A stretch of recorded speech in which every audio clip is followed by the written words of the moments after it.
चिंचवडमध्ये राष्ट्रवादीच्या नेत्यांच्या कोलांट्या उड्या सध्या पाहायला मिळत आहेत। विलास लांडे हे पालिका निवडणुकीत अजित पवारांचा प्रचार करणार आहेत। विधानसभेला लांडेंकडून तुतारीचा प्रचार करण्यात आला होता। तुतारी फुंकलेले अजित गव्हाणे सुद्धा पुन्हा एकदा घड्याळ हाती घेणार आहेत असं लांडेंनी म्हटलं।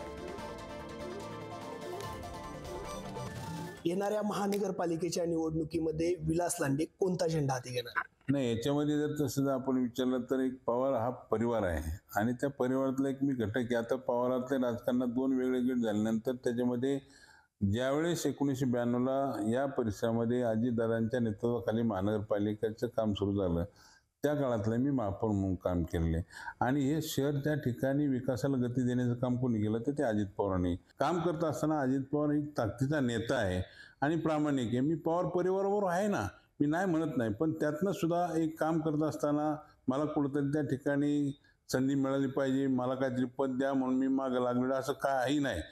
एकंदरीत जर आपण यामध्ये जर पाहिलं तर सर्वात महत्त्वाचं म्हणजे आपले नातेवाईक असणारे अजित गव्हाणे शरद पवारांच्या राष्ट्रवादीमध्ये जाऊन त्यांनी खरं तर विधानसभेची निवडणूक लढली होती। आता मात्र त्यांना अजित पवारांचा फोन आलाय असं कळतंय, काय एकंदरीत?